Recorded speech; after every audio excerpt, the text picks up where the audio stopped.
अब मैं आपको बताऊंगा कि ऑर्गेनिजम्स को क्लासिफाई करा जा सकता है on the basis of what characteristics. क्या कैरेक्टरिस्टिक्स लोगे आप? सबसे पहले कैरेक्टरिस्टिक उनका साइज क्या है भाई, क्या साइज है, वो स्मॉल साइज के हैं, माइक्रोस्कोपिक हैं या वो मैक्रोस्कोपिक हैं।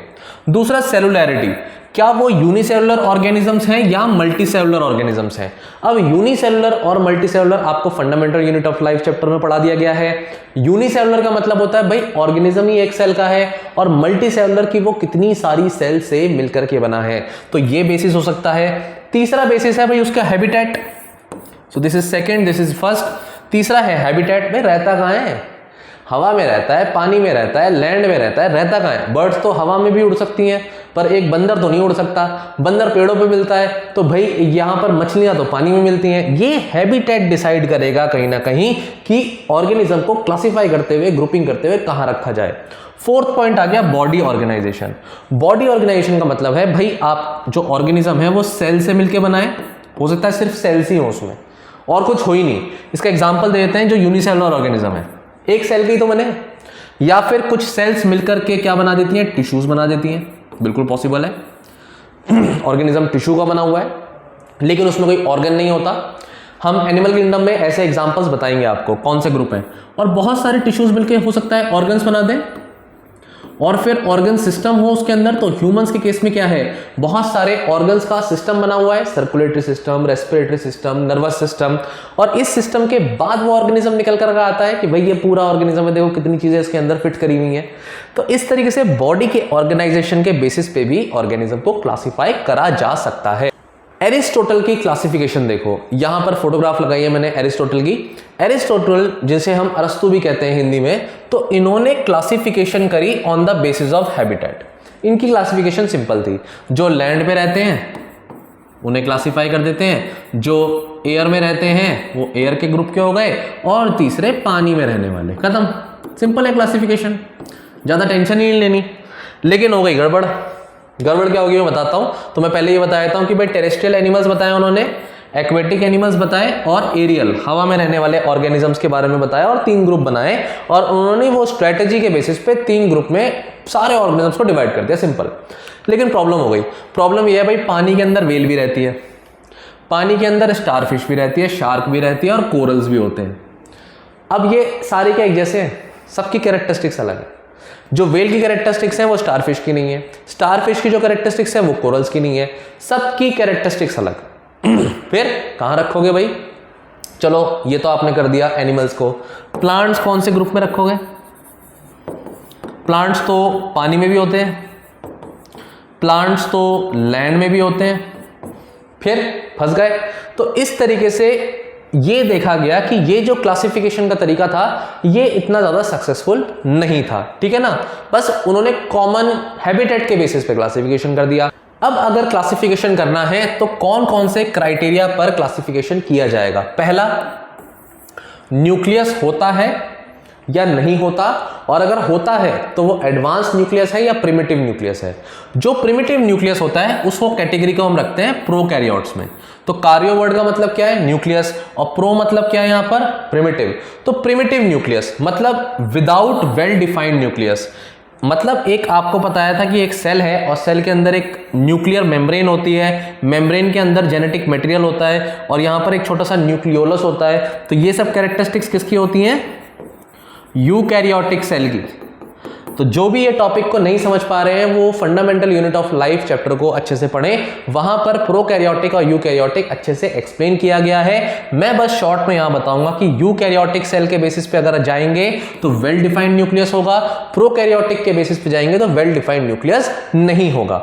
और न्यूक्लियस प्रेजेंट भी है तो वो उसमें मेम्ब्रेन बाउंड है या नहीं है, ये सारी चीजों से हम क्लासिफाई कर सकते हैं ऑर्गेनिज्म को प्रोकैरियोटिक है या फिर यूकैरियोटिक। ये सबसे पहला बेसिस है क्लासिफिकेशन का कि प्रोकैरियोटिक है तो एक ग्रुप में आ जाएगा बैक्टीरिया एंड ऑल, और यूकैरियोटिक है तो प्लांट एनिमल सब एक कैटेगरी में आ जाएंगे। और फिर फर्दर उनकी क्लासिफिकेशन के लिए कैरेक्टरिस्टिक्स देखेंगे। जैसे कि दूसरा कैरेक्टरिस्टिक कि भाई वो नंबर क्या है सेल्स का, ऑर्गेनिज्म एक सेल से बना है या मल्टीपल सेल से बना है, तो यूनिसेलुलर है या multicellular, more than one cell है या सिंगल सेल से बना है। तो ये टॉपिक भी आपको पता ही है, फंडामेंटल यूनिट ऑफ लाइफ में एग्जांपल के साथ बताया गया था कि भाई अमीबा हो, प्लाज्मोडियम है, प्लाज्मोडियम मलेरिया कॉज करता है, पता होना चाहिए। प्लाज्मोडियम क्या कॉज करता है? मलेरिया। या फिर आपका यहां पैरामीशियम हो, ये सब यूनिसेलुलर ऑर्गेनिजम्स हैं। नेक्स्ट आएगा मोड ऑफ न्यूट्रिशन। खाना खुद बनाता है कि नहीं बनाता? खाना खुद बनाते हो तो तुम भाई ऑटोट्रॉफिक कैटेगरी में आ जाओ, और खाना नहीं बनाते खुद तो तुम हिट्रोट्रॉफिक कैटेगरी में आ जाओ। और तुम बोलोगे मेरी मम्मी तो खाना बनाती है तो मम्मी ऑटोट्रॉफिक है, और मैं तो खाना खाता हूं तो मैं हिट्रोट्रॉफिक हूं। ये गलती मत करना। हम क्या करते हैं, सिर्फ फूड के रॉ मटेरियल्स को मिक्स करके बना करके कुक करके खाते हैं, हम खाना बनाते नहीं हैं। प्लांट्स जो होते हैं, ग्रीन प्लांट्स, उनके अंदर क्लोरोफिल होता है और वो करते हैं फोटोसिंथेसिस। तो जो फोटोसिंथेसिस कर सकते हैं, कुछ बैक्टीरिया भी होते हैं जो फोटोसिंथेसिस कर सकते हैं। तो वो ऑर्गेनिज्म जो फोटोसिंथेसिस कर सकते हैं, उनके अंदर पिगमेंट होता है क्लोरोफिल, उन्हें हम कहते हैं ऑटोट्रॉफ। और जो ऐसा नहीं कर सकते, जो डिपेंडेंट होते हैं ऑटोट्रॉफ्स पर, उन्हें हम कहते हैं हेट्रोट्रॉफ्स। तो organism which are dependent on either plants या अदर एनिमल, उन्हें हम हेट्रोट्रॉफ्स बोलेंगे। एनिमल, फंगस, ये सब बैक्टीरिया एंड ऑल किस कैटेगरी में आएंगे? हेट्रोट्रॉफ्स कैटेगरी में आएंगे। लेकिन कुछ बैक्टीरिया ऑटोट्रॉफिक भी हो सकते हैं, जैसे साइनोबैक्टीरिया। एग्जांपल लिख देते हैं यहां पर, साइनोबैक्टीरिया, ब्लू ग्रीन एल्गे भी कहते हैं इनको, ये ऑटोट्रॉफिक हो सकते हैं। लास्ट यहां पे क्लासिफिकेशन हो सकता है भाई बॉडी का ऑर्गेनाइजेशन। मैंने अभी बताया था मल्टीसेलुलर ऑर्गेनिज्म है तो डिवीजन ऑफ लेबर होगा। बाकी ऑर्गेनिज्म सेल से बना है, ऑर्गेनिज्म या उसमें टिश्यू ग्रुप है या ऑर्गन सिस्टम है, ये सब भी डिटरमाइन करेगा कि किस तरीके से उसमें टास्क परफॉर्म हो रहे हैं, किस तरीके के फंक्शंस वहां पर परफॉर्म हो रहे हैं। तो हमें ये बात पता है कि हमारे जो ऑर्गन सिस्टम्स हैं वो अलग अलग तरीके का फंक्शन परफॉर्म करते हैं, और इस तरीके से डिवीजन ऑफ लेबर वहां पर होता है। तो एक बात आप यहां पर देखिए कि जो हाइड्रा बताया हुआ है, हाइड्रा के अंदर क्या होता है पता है? टिश्यू सिस्टम होता है। अगर मैं बात करूं यहां पर स्पॉन्जिस की, इसके अंदर सिर्फ सेल सिस्टम होता है, सेलुलर सिस्टम। तो ये एनिमल किंगडम जब मैं पढ़ाऊंगा तो मैं ये एग्जांपल फिर से यूज करूंगा कि हाइड्रा जो है वो कौन सी कैटेगरी में आता है, जैसे हम कहते हैं निडेरिया। कौन सा ग्रुप है ये? निडेरिया ग्रुप है। इस ग्रुप के अंदर हाइड्रा आता है और उनके अंदर सिर्फ टिश्यूज होते हैं। Group of cells assigned to perform particular function. कुछ सेल्स मिलकर के टिश्यू बनाते हैं और वो वहां पर पर्टिकुलर फंक्शन परफॉर्म करते हैं। लेकिन स्पॉन्जेस के अंदर तो सिर्फ सेल्स होती हैं, इंडिविजुअल सेल्स हैं, अपना फंक्शन परफॉर्म करती हैं, और वो सेल्स मिलकर के ऑर्गेनिज्म पूरा बना रही हैं, लेकिन टिश्यू सिस्टम नहीं है। इवन लार्ज प्लांट्स जो होते हैं वो there is a separate root system, उनके अंदर रूट सिस्टम होता है प्रॉपर मिनरल्स वाटर्स को एब्जॉर्ब करने के लिए। लीफ जो है फोटोसिंथेसिस का काम करती है। फ्लावर के अंदर रिप्रोडक्टिव यूनिट्स होती हैं। तो based on these characteristics plants के अंदर भी further categories of sub division हो सकता है।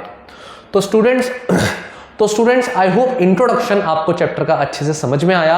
अब हम डिस्कस करेंगे कि इवोल्यूशन क्या है इस पर्टिकुलर क्लासिफिकेशन का, कैसे कैसे इवोल्यूशन हुआ, कौन सी पर्टिकुलर हम जो क्लासिफिकेशन है जिसको हम अपनी बुक में पढ़ेंगे, और उसके बाद हम फर्दर क्लासिफिकेशन कौन कौन से किंगडम्स हैं वो पढ़ेंगे। Thank you so much students.